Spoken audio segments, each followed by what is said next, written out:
സ്നേഹമുള്ളവരെ, വിശുദ്ധ കുർബാന സ്ഥാപനത്തിൻ്റെയും പൗരോഹിത്യ സ്ഥാപനത്തിൻ്റെയും പെസഹ തിരുനാൾ ആശംസകൾ ഏവർക്കും സ്നേഹപൂർവ്വം നേരുന്നു. നമ്മുടെയൊക്കെ വീടുകളിൽ അപ്പം മുറിച്ചും വരും തലമുറയ്ക്ക് പഴയ നിയമ പെസഹ ചരിത്രം പകർന്നു കൊടുത്തും നമുക്ക് ഈ പെസഹ ദിനം ഒരുപാട് അർത്ഥമുള്ളതാക്കി മാറ്റാം.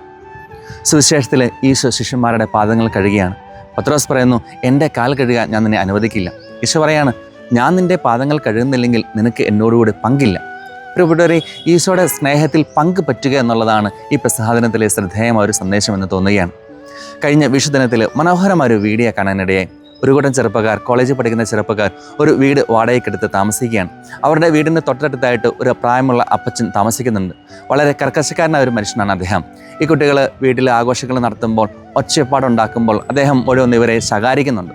അതുപോലെ തന്നെ ഇവർ വഴിയിൽ കളിക്കുമ്പോൾ, വണ്ടികൾ പാർക്ക് ചെയ്യുമ്പോഴൊക്കെ വളരെ ദേഷ്യത്തോടുകൂടെ ഇവരോട് സംസാരിക്കാറുണ്ട്. ഈ അപ്പച്ചൻ്റെ പരിവർത്തിത സ്വഭാവം മൂലം പലപ്പോഴും ഈ കുട്ടികൾക്ക് അസ്വസ്ഥതകൾ ഉണ്ടാകുന്നുണ്ട്. അങ്ങനെ ഒരു ദിവസം ഈ കുട്ടികൾ തങ്ങളുടെ ഹൗസ് ഓണറിനെ വിളിച്ചിട്ട് തങ്ങൾക്ക് ഈ വീട് മാറണം എന്ന് പറയുമ്പോൾ കാരണം ചോദിക്കുന്ന ഹൗസ് ഓണറിനോട് ഈ അപ്പച്ചൻ്റെ ഈ പരിവർത്തിത സ്വഭാവം ആണ് എന്ന് പറയുന്നുണ്ട്. അപ്പോൾ ഹൗസ് ഓണർ ഈ കുട്ടികളോട് പറയുകയാണ്, ഈ മനുഷ്യനെ നിങ്ങൾ ഒന്ന് മനസ്സിലാക്കാൻ ശ്രമിക്കണം. ആ മനുഷ്യൻ ഒറ്റയ്ക്കാണ് കുറേ വർഷങ്ങളായിട്ട് താമസം. അദ്ദേഹത്തിൻ്റെ ഭാര്യ മരിച്ചിട്ട് ഒരുപാട് വർഷങ്ങളായി. മക്കൾ തിരിഞ്ഞു നോക്കാറില്ല.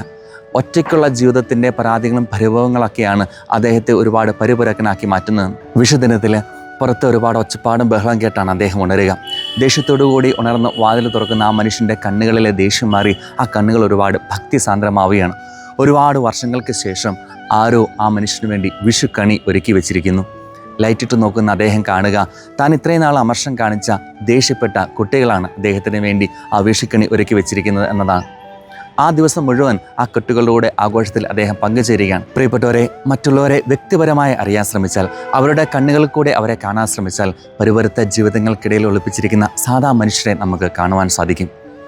ഒരു വലിയ മഴ വന്നാൽ, ശക്തിയേറിയ ഒരു കാറ്റ് വന്നാൽ ജീവിതങ്ങൾക്ക് ഭീഷണി നേരിടുന്നവരാണ് നാം.